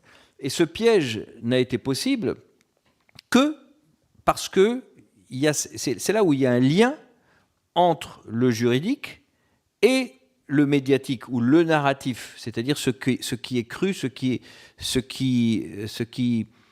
vous choque, parce que vous savez que ce n'est pas vrai. Vous connaissez trop Israël et les Israéliens pour savoir qu'ils ne tuent pas délibérément des enfants, qu'ils n'orchestrent pas un génocide. Mais les gens qui ne le savent pas parce qu'on leur dit autre chose, vous voyez, donc, autrement dit, il y a un lien entre... Le droit n'est pas... Et ce n'est pas à vous qui est confrère que j'apprends ça, c'est que le droit n'est pas totalement étanche à la société dans laquelle il se rend, où il se dit par les juridictions. Elles sont sensibles à la culture du moment, à ce qui circule. Alors, heureusement, en général, les juges ne trempent pas leurs plumes dans l'encrier des médias. Mais quand même, les concepts... Or, ce que vous décrivez comme un scénario un peu de science-fiction pour le moment, mais qui est possible aussi, et j'ai bien compris, je l'ai pris comme tel, ne sera possible que si Israël génocide ne fait pas mal aux oreilles. Vous voyez ce que je veux dire? Que si on laisse s'installer l'idée que c'est possible. Et donc, c'est indissociable de la bataille du narratif. Donc là, pour moi, je ne dis pas que c'est une bonne décision sur Israël. Je pense que tout ça est catastrophique parce que effectivement, on a collé le mot génocide et que tout le monde croit que Israël a commis un génocide. Mais je pense que c'est surtout un piège, c'est-à-dire qu'on pouvait difficilement sortir compte tenu de la saisine et compte tenu de la mission d'être un organe du traité et de veiller à la Convention sur la prévention du génocide. C'était difficile de ne pas avoir toute une série de recommandations prévenant la commission du génocide. C'est que le piège, pour moi, à partir du moment où il déposait plainte, c'était très bien vu. Ça ne pouvait que se refermer. Alors, effectivement, il y aurait peut-être on aurait pu avoir une marge, on aurait peut-être pu avoir moins de résolutions condamnant ou de résolutions prévenant, au sens de prévention de la commission du génocide. On n'en aurait peut-être pas eu 80, on en aurait eu 60, mais on n'en aurait pas eu 0. De toutes les façons, à partir du moment où elle était saisie, qu'il y avait un conflit, eh bien, le piège était vraiment parfait. Et Israël est tombé dedans. Et a pu tomber dedans parce que les gens n'ont pas été choqués. Et n'ont pas été choqués parce que on a tellement dit qu'on a tellement diabolisé Israël que... Mais regardez, les 30 000, ce que vous disiez sur la une de Libé, bon, moi j'ai été très choqué qu'on puisse se dire, surtout qu'à l'intérieur, il disait on ne l'a pas vérifié, mais que ça n'a pas empêché de faire la une de Libération. Mais j'ai pas entendu l'explication que vous avez donnée. J'ai pas entendu un officiel israélien la donner. Venir aux 20h pour venir... mais venir aux 20h dans les médias français. Évidemment, si vous allez sur l'Instagram de Tzahal, vous allez la trouver. Mais venir le dire ici, donc si vous voulez, la responsabilité, elle va à la fois à ceux qui racontent des informations fausses, mais aussi à ceux qui ne prennent pas la peine de venir les démentir. D'où ce que je disais j'attends avec impatience qu'il y ait un ambassadeur d'Israël en espérant qu'il parle français. Le journal de 20h, c'est pas bousculé non plus pour inviter quelqu'un pour apporter la contradiction. Mais bon, vous avez raison. Vous avez raison. Il faut être beaucoup plus proactif. Il faut être beaucoup plus proactif et se bagarrer pour lutter contre la désinformation là-dessus. Je ne peux pas ne pas être d'accord avec vous. Questions. Oui, merci pour votre intervention. Je suis Brigitte Henriquez. Je ne suis pas juriste, je suis professeure de pharmacologie et toxicologie. Mais pour moi, tout ça, c'est affaire de mécanismes et de mécanismes d'intoxication. Ce qui veut dire que je ressens très fort le fait qu'effectivement, il y a un manque de réponse de l'autre bord, non seulement en termes de narratif, de lutte contre les fake news, mais également en termes d'image de l'État d'Israël. Et je pense qu'effectivement, il n'y a pas grand monde qui intervienne sur les médias, mis à part peut-être à CNews. Il n'y a pas grand monde pour défendre les qualités de l'armée israélienne, défendre les qualités du peuple juif et le fait qu'une vie est extrêmement importante, quelle que soit l'origine de cette vie. Et donc, on est en but à l'incompréhension, la bêtise, l'ignorance des autres côtés. Comment lutter contre ça, mis à part l'ambassadeur? Qu'est-ce que vous pouvez proposer? Qu'est-ce qu'on peut proposer? Parce que nous-mêmes, on se sent dans l'incapacité de le faire. Avant que monsieur l'ambassadeur ne réponde, je vais vous dire, on a créé Agir Ensemble pour ça. Voilà, c'est une réponse concrète, mais on en est au début de ce combat. J'ai souvent entendu durant ces années où j'étais depuis longtemps confronté à ce type de situation, même avant ce conflit, notamment quand j'étais au Parlement européen, que souvent entendu de nos amis dire mais oui, c'est vrai qu'Israël communique mal. Mais non, Israël communique pas. En tout cas, pas en direction... Aux États-Unis, j'imagine qu'ils ne se permettraient pas de rester un an sans ambassadeur d'Israël. Mais, et Dieu sait que ça change aux États-Unis. Mais c'est un terrain difficile. Mais ici, excusez-moi, l'autre jour, on me demandait une note justement sur ces notions de crimes de guerre, de Convention de Genève, pour le président d'une institution juive qui devait s'exprimer dans les médias. Je lui ai dit, non, c'est pas à lui d'aller expliquer ça, c'est pas à un rabbin ou au CRIF de le faire, et c'est pas à moi de le faire. Je veux dire, j'aimerais bien qu'Israël le fasse, et il ne le fait pas. Et ça, c'est à nous aussi de leur expliquer que c'est pas une cause perdue, c'est pas acceptable. Question juste là. Bonjour, je suis Sylvia Kesby, défenseuse de la vérité.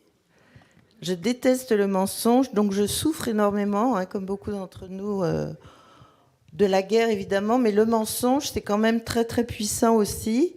Et n'y a-t-il pas un délit d'atteinte à la réputation d'un peuple pour que les mensonges ne soient pas répercutés dans 50 ans sur les générations futures, comme vous le disiez? Y a-t-il une fatalité de la guerre du narratif, une fatalité de la victoire du mensonge, comme un nos futurs? Est-ce que c'est perdu d'avance? Est-ce qu'on doit s'avouer vaincu alors que rien n'est fini? Je crois que l'opinion reviendra vers Israël, reconnaîtra les mensonges. Et vous dites que c'est à Israël de le faire, mais ici on dit que c'est à tout le monde de le faire, sur les réseaux sociaux. Mais c'est vrai qu'il y a une espèce de tsunami de la haine depuis le 7 octobre, que même moi, je connais comme tout le monde des gens intelligents. ils disent 30 000 morts, 30 000 morts. Et j'ai l'impression que c'est un peu un délire ce que je dis, mais il y a eu le Christ crucifié, et j'ai l'impression que le peuple juif doit toujours se montrer comme crucifié, faible, et que si on sort le sabre, on n'a plus. C'est comme si le Christ avait sorti le sabre au lieu de se laisser, de vouloir être crucifié. Il n'y aurait peut-être pas eu de christianisme. Enfin, je veux dire, je ne sais pas comment sortir avec cette idée qui me tourne dans la tête depuis plusieurs jours. On a compris. Merci beaucoup pour votre question. On prend une deuxième question en même temps. Comme ça va permettre à notre intervenant de répondre. Bonsoir, je suis Catherine Folus-Boulez, maître Zimré. J'étais d'ailleurs il y a bien longtemps à vos côtés à Durban 2 en qualité de petite main de la LICRA. J'ai 2 questions très rapides. Que pensez-vous, quel est le cancer qui ronge l'ONU ? Aujourd'hui, on a quand même un problème dans les défis. Alors, certes, contraignante ou pas contraignante, elle pose quand même un problème d'image et d'influence. En particulier les déclarations délirantes de son secrétaire général, dès le 24 octobre, qui expliquait que le massacre n'était pas venu de rien. C'était pas un massacre, c'est vrai. Et que pensez-vous du cas anglais ? Moi, je suis assez peinée, effarée, inquiète de voir que nos amis anglais, qui ont été plutôt exemplaires pendant la Seconde Guerre mondiale, sont aujourd'hui, malheureusement, à la pointe dans l'autre sens. Voilà. Que peut-on faire, que peut-on imaginer ? Merci. Merci. Les réponses à toutes ces questions. Sur Jésus-Christ, pour commencer par les questions simples. Moi, ce que je crois, c'est un petit peu le contraire, c'est qu'il y a une assimilation des souffrances des Palestiniens au martyre de Christ. Et voilà, c'est un peuple en croix, et le juif est replacé dans cette situation d'avoir causé une mort injuste, et on sait combien cette accusation a pesé lourd dans l'antisémitisme des 2 derniers millénaires. Donc oui, c'est ça qui se joue, cette compétition, comme s'ils voulaient être c'est ce que ça a été décrit comme une concurrence victimaire, une jalousie du malheur. On veut être les juifs des juifs. Et c'est très intéressant, il y a quelque chose de très narcissique là-dedans, et en miroir. La Shoah, la Nakba, je me rappelle quand il y a eu Gilad Shalit, ils ont sorti tout de suite le sort en miroir de Salah Hamouri, qui n'a rien à voir, mais c'est à ce moment-là etc. Et là, ce que j'ai ressenti le soir du 7 octobre, c'est que l'idée que les Juifs pouvaient à nouveau occuper le siège de la victime, ce qui était une évidence pour nous, était pour certains insupportable. C'était comme une usurpation. C'est pas ta place. Et c'est ça que disaient les silences. Et là, on est avant la cour, avant la réaction israélienne, avant les démolitions et les morts. Il y a ce sentiment d'une usurpation. Ils ne voulaient pas cela, un refus de cela. Je pense qu'on est tous d'accord pour dire que le savoir et l'information, c'est stratégique. Le massacre du Rwanda, le génocide du Rwanda n'aurait pas eu lieu sans l'intoxication par la radio Mille Collines aussi. Et moi, dans une affaire d'assises, je me souviens d'une phrase qui s'est gravée comme ça d'un expert, c'était à Paris, et qui avait dit ceci. On disait, mais quand même, on savait. Et il avait répondu. Et il était question vous voyez, madame de toxicologie aussi. Et il a eu cette phrase: un savoir non partagé n'existe pas. Donc l'objectif, c'est de partager le savoir. Sur l'ONU, et d'ailleurs on n'a pas parlé de l'UNRWA au passage. Non, mais je devance des questions certainement là-dessus. Sur l'ONU, bon, moi j'ai une ligne. Alors, l'ONU est injuste, l'ONU est perfectible, l'ONU est ce qu'il est, mais l'ONU, c'est le reflet du monde tel qu'il est. C'en est la photographie institutionnelle. Et l'ONU, malgré tous ses défauts, et ils sont nombreux, et je peux alimenter le catalogue, je suis bien placé pour le faire, a une qualité, c'est qu'il existe. C'est qu'il existe un lieu où on se parle. Un lieu où on se parle, où Israël, malgré tout, est un État membre, peut faire valoir ses droits, peut s'exprimer, et c'est quand même un lieu de débat, ce n'est pas une cause perdue. Donc, je résume ça d'une phrase, il faut condamner les fautes des Nations Unies et ces errements au nom des valeurs des Nations Unies et de la Charte des Nations Unies qui est magnifique, mais il ne faut pas condamner les Nations Unies au nom de ces fautes. Donc, il faut faire très attention. Il ne faut pas jeter le bébé avec l'eau du bain, pour le dire autrement. C'est pas parce que l'ONU est mal dirigée, que l'ONU est un espace où effectivement les quelques démocraties se battent contre des pays qui le sont beaucoup moins, que vous avez ce qu'on voit d'ailleurs en Afrique, Wagner, etc. Vous avez des jeux d'influence, que les Russes poussent leurs pions, etc. Que c'est une cause perdue. Et Israël doit se battre aussi sur ce terrain multilatéral pour avoir ses alliés, ses soutiens, ses amis. C'est exactement comme j'évoquais tout à l'heure la cour de récréation, il faut avoir sa bande et comme nous avons la nôtre, et essayer de... et de ce point de vue-là, il y a énormément à faire. Le Royaume-Uni, écoutez, oui, c'est très très préoccupant, mais ça fait longtemps qu'on le voit venir. La gauche anglaise avait sombré avec Corbyn, avec en plus un pays qui n'a pas la tradition de laïcité de la France et qui est un pays communautariste. Donc là, effectivement, c'est... Mais bon, je dirais paradoxalement, c'est tellement gros et ce qui se passe, les nouvelles sont tellement alarmantes, il y a de tels abus que je ne peux qu'espérer une prise de conscience et une réaction très forte de la société britannique. Est-ce qu'elle viendra, est-ce qu'elle ne viendra pas? Mais tout ça est lié à la question du narratif, c'est-à-dire qu'il faudra un jour écrire l'histoire.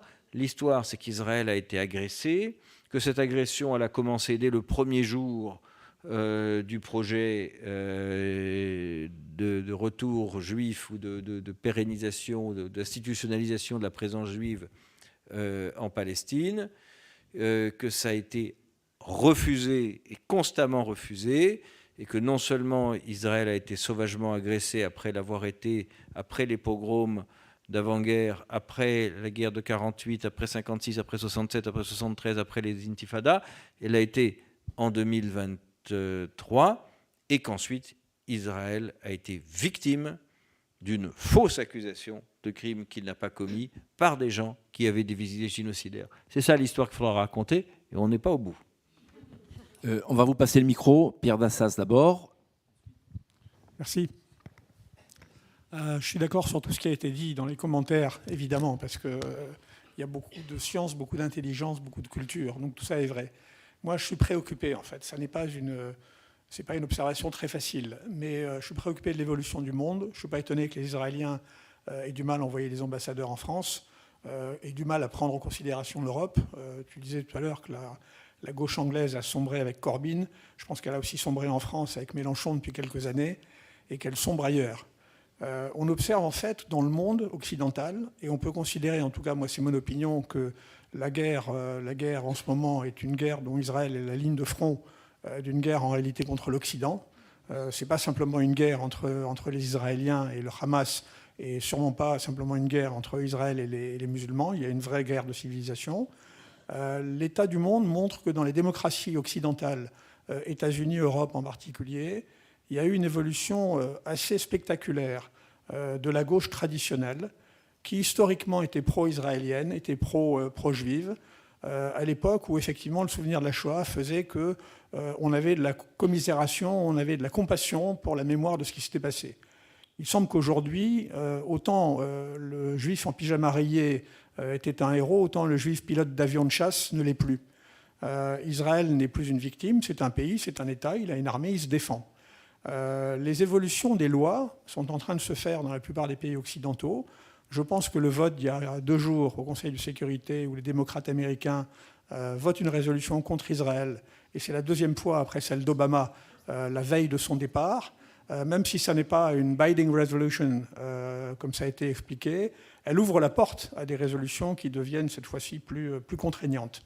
Ma crainte, c'est est-ce qu'on assiste à une faillite morale des États occidentaux qui sont en train de se détruire et qui vont demain faire que les lois qui vont être promulguées, les juges qui vont être nommés, vont être systématiquement des gens qui vont s'associer en nombre à ce qu'est la représentation aujourd'hui de l'ONU. Une très large majorité de ceux qui votent ne sont pas des pays civilisés. Et la limite de la représentativité de l'ONU, en réalité, c'est pas que tout le monde est représenté, c'est ce que tu disais tout à l'heure, c'est que les États-Unis pèsent autant qu'un petit État de Micronésie, et ça, c'est un vrai problème de représentation. Donc voilà ma question. Inquiet ou pas inquiet? Inquiet, forcément, j'espère avoir donné le sentiment. Inquiet et mobilisé. Et mobilisé parce qu'inquiet.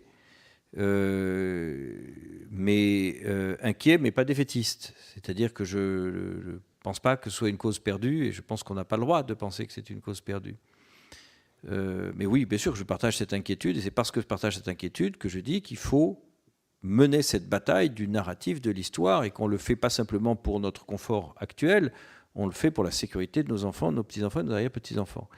Donc oui, inquiet, mais résolu, et certainement pas défaitiste. Et je dis ça parce que il y a quand même, et je l'ai vécu à Durban 2 et à d'autres moments, la tentation d'Israël, c'est une tentation, mais ça s'est produit, c'est la chaise vide. C'est de ne pas répondre. Et c'est pour ça que je dis, attention, il y a un moment où il y a 2 solutions. Quand je dis l'ONU, l'ONU est loin d'être parfait, l'ONU est injuste, mais c'est le reflet du monde comme il est.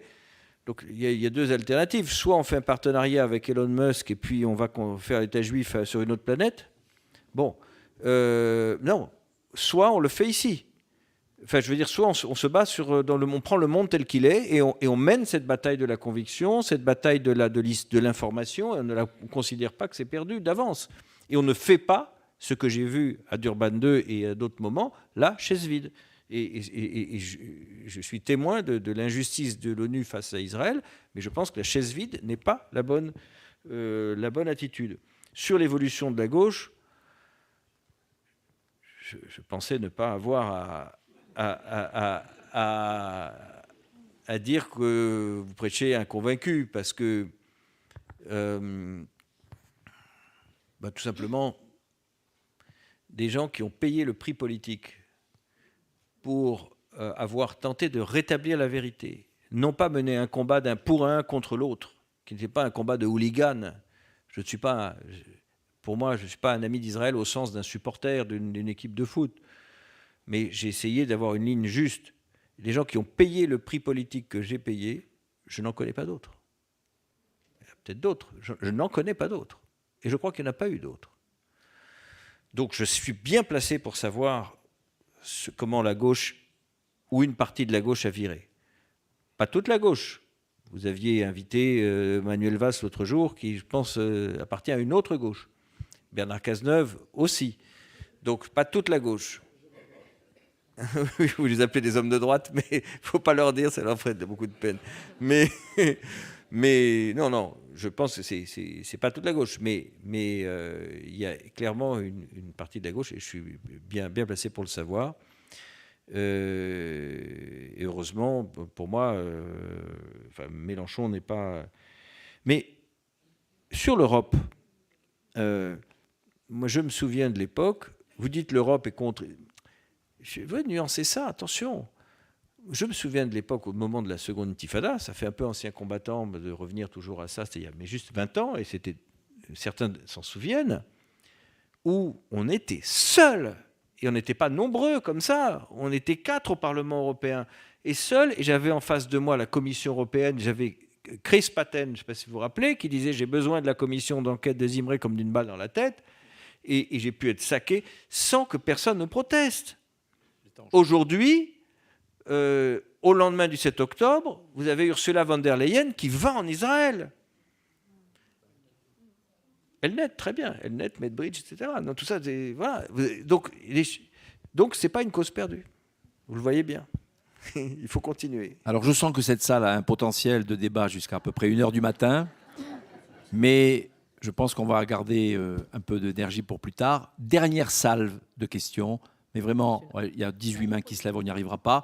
Donc, on a ici, s'il vous plaît, des questions courtes. Vous vous présentez, on ramasse 2-3 questions et on demande à monsieur l'ambassadeur François Imré de faire une conclusion. Et évidemment, ce n'est que le début, d'autres débats suivront. Allez-y, madame, s'il vous plaît. Oui, alors Estelle Danan, j'avais juste une question. Est-ce que l'attentat qui a été perpétré là, à Moscou peut avoir une influence sur le narratif et le concert des nations? Et s'il y a une influence, laquelle? Alors, l'influence de l'attentat de Moscou. Autre question? Alors, attendez. Enfin, on va la faire. Allez-y, madame. Elisabeth Belichat, avocate. Moi, je voudrais revenir sur les procédures à la Cour pénale internationale. Alors, j'ai un commentaire, une question. Non, le commentaire, oubliez-le. Faites la question. Non, parce que et une information. Solidarité avec tout le monde. La question, s'il vous plaît. Non, alors l'information, c'est parce que c'est important. Bon. C'est que, enfin, peut-être que c'est qu'il y a une première plainte pénale qui a été déposée par une organisation, une ONG israélienne, International Legal Forum. Je ne sais pas si vous êtes au courant. Je pense qu'elle a été déposée, je pense, avant la vôtre. Et celle-ci demande également l'arrestation non seulement du leadership du Hamas, mais également de Mahmoud Abbas, de l'ayatollah Khamenei et du chef des corps de garde de la Révolution. Alors, le commentaire que j'avais quand même, parce que par rapport à l'autre procédure... Posez votre question, madame. Alors, ma question, c'est... Ça va rejoindre de toutes les façons. Dans la mesure où il y a cette autre plainte qui a été déposée contre Israël, celle-là, à la Cour pénale internationale, où la Cour pénale internationale s'est reconnue compétente, alors qu'il y a beaucoup d'avis contraires qui ont été émis. Est-ce que procéduralement, les deux plaintes, enfin la plainte contre Israël, contre les officiers israéliens, et les plaintes contre le Hamas ont été jointes? Et est-ce que, in fine, vous ne pensez pas que, compte tenu de la délégitimation de l'ONU, de toutes ces instances, et de la Cour pénale internationale également, qui s'est reconnue compétente alors qu'elle n'avait pas à l'être,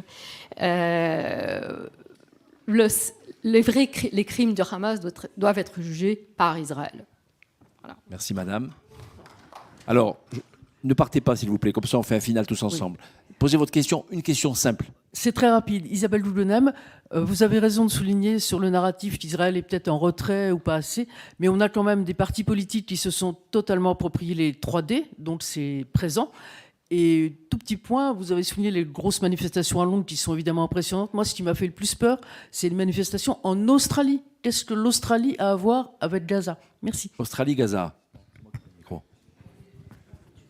Merci pour tout ce panorama de juridiction, d'institutions. Moi, je parle au présent. Que fait la police pour les otages? Je ne comprends pas comment il n'y a pas eu une personne de la Croix-Rouge qui a pu visiter un otage. Comment toutes ces ONG ne sont pas attaquées sur leurs propres compétences? Merci. La réponse et la conclusion de Maître Françoise Imré, s'il vous plaît. Je peux poser ma dernière question.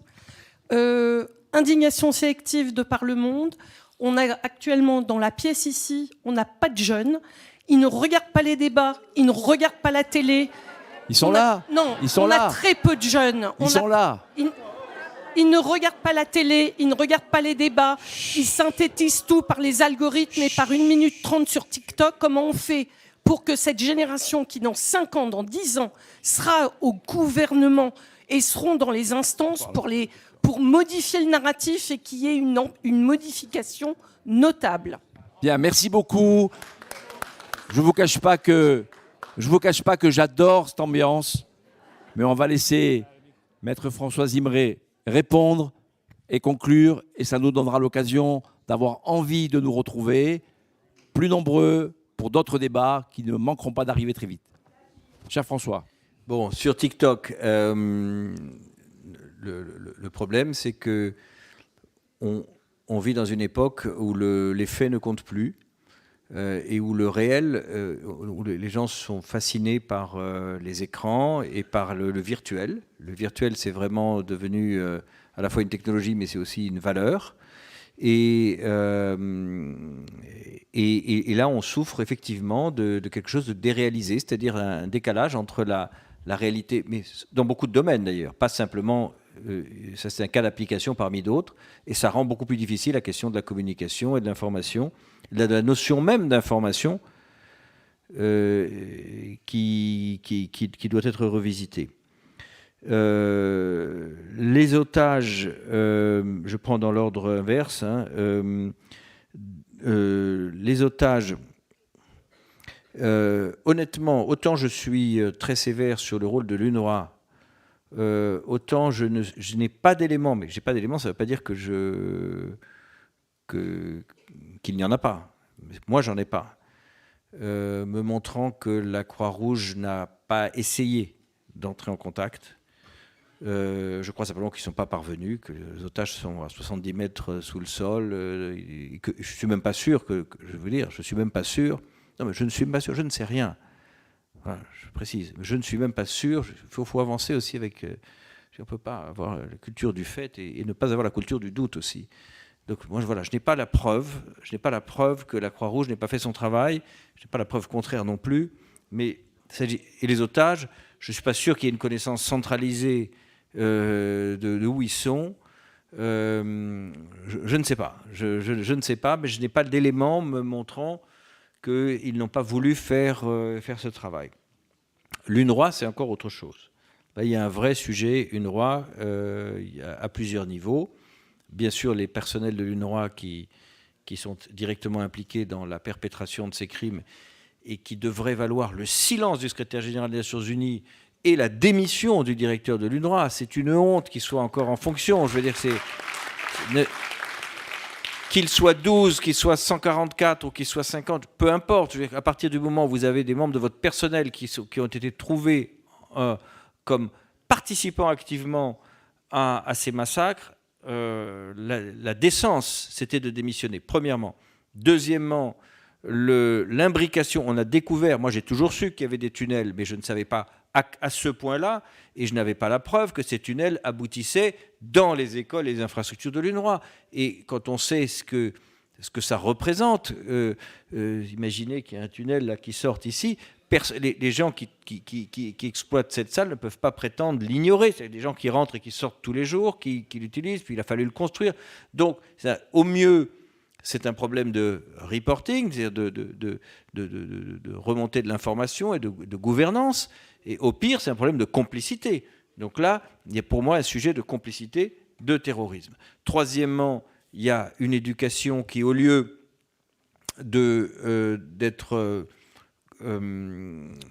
d'enseigner la tolérance, est une éducation qui incite au martyre et enseigne à la haine.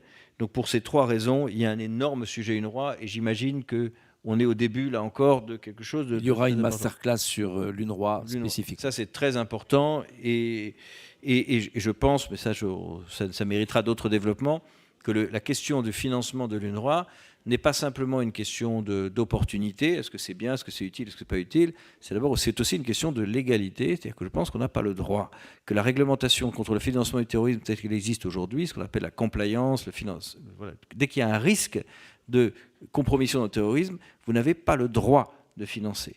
Donc ça, je pense qu'il y a des actions qui se préparent. Il y a des actions qui se préparent. Sur les juridictions, la question que vous posiez, sur la Cour pénale internationale, est-ce qu'ils peuvent être... alors déjà, est-ce que les plaintes seront jointes? Ça ne fonctionne pas comme chez nous. En fait, il y a une situation. Et toutes ces plaintes, effectivement, sont fusionnées, mais elles ne sont pas instruites en tant que plaintes. Elles sont fusionnées dans leur... voilà, c'est la situation Palestine, et le 7 octobre fait partie de la situation Palestine, et il n'y a pas la plainte Zimray, la plainte Intel, la plainte... c'est pas comme ça que ça fonctionne. En revanche, bien sûr, il y a une individualisation des victimes, mais il y a une situation générale qui est examinée. Est-ce qu'Israël jugera? Peut-être, oui, certainement. J'ai vu qu'Israël avait arrêté du monde, donc Israël jugera. Mais la France aussi est compétente, et il y a, je précise que le parquet de Paris, le parquet antiterroriste, s'est saisi, que nous l'avons saisi avec un collectif d'avocats dont je fais partie, et le parquet antiterroriste aussi a ouvert une information en France. Et Moscou, enfin, Moscou, est-ce que ça changera? Je me suis aussi posé la question. Disons que on est dans un monde amnésique où on oublie vite ce que c'est que le terrorisme et l'horreur que ça a représenté. Et tout ce qu'on peut se dire, c'est que malheureusement, ces morts innocentes de Moscou vont rappeler aussi à la Russie, au peuple russe, ce que c'est que le terrorisme islamiste, si jamais il l'avait oublié. Voilà. Et puisqu'il faut conclure, j'évoquais l'éducation, parce que l'éducation, l'information, l'histoire, la mémoire, tout ça, c'est lié. Et on parlait de l'Europe aussi, des questions sur l'Europe. Il ne faut pas oublier que quand on connaît les manuels scolaires palestiniens, ceux dont je dénonçais le financement par l'Europe il y a 20 ans, et que je peux me dire que certains de ceux qui ont perpétré ces crimes, eh bien, ils ont reçu cette éducation-là. Eh bien, le message de l'Europe, c'est que l'Europe ne s'est pas construite uniquement par le charbon, par l'acier, par l'euro, par des traités, des directives européennes. L'Europe s'est construite d'abord par une commission sur l'éducation, par l'Office franco-allemand sur la jeunesse. Et c'est à ce moment-là qu'on a commencé à les regarder avec d'autres yeux et à les appeler par d'autres noms, qu'on ne les appelait plus des Boches. Il a fallu du temps, mais l'éducation, c'est évidemment la clé de tout. Et c'est comme ça qu'on construit une paix durable. Voilà, première idée. Deuxième idée, c'est que l'homme est capable aujourd'hui, effectivement, d'utiliser TikTok, d'avoir des moyens de technologie incroyables, d'aller sur la Lune. Mais ce qui est toujours un défi est toujours aussi difficile que par le passé, malgré toutes les technologies dont nous pouvons disposer et tous les progrès humains dont nous pouvons nous enorgueillir, c'est de se mettre à la place de l'autre. Voilà. Merci. Merci beaucoup François Zimray. C'était passionnant, mes chers amis. Avant que nous nous quittions, agir ensemble, c'est-à-dire faire en sorte que chacun d'entre nous se sente responsable de l'immense travail que nous devons mener, du combat que nous devons mener pour la vérité dans cette guerre de l'information et de la communication. Il y a quelques jours, nous étions plus de 2000 à la salle Pleyel. Aujourd'hui, et c'était une belle soirée, on est d'accord? Magnifique. Aujourd'hui, nous avions 400 personnes qui se sont inscrites et on sait très bien qu'entre ceux qui s'inscrivent et ceux qui viennent, il y a toujours un peu de déperdition. Mais nous sommes nombreux, nous sommes très nombreux. Si chacun d'entre vous ce soir rentre chez lui, fait un petit texto ou un petit WhatsApp à 10 ou 15 de ses amis pour lui dire « J'étais à la masterclass organisée par Agir Ensemble ». Il faut nous rejoindre. Le combat, c'est le terrain, c'est la capacité de se rassembler, de se mobiliser, de partager des messages, de partager cette vigilance et d'inciter à la vigilance contre tous ceux qui sont nos ennemis. Et ce ne sont pas que les islamistes, mais nous savons que la République est en danger, la démocratie est malmenée et notre avenir à tous, à titre individuel comme à titre collectif, se joue dans l'action que nous pouvons mener. Merci beaucoup François Zimray d'avoir été avec nous ce soir.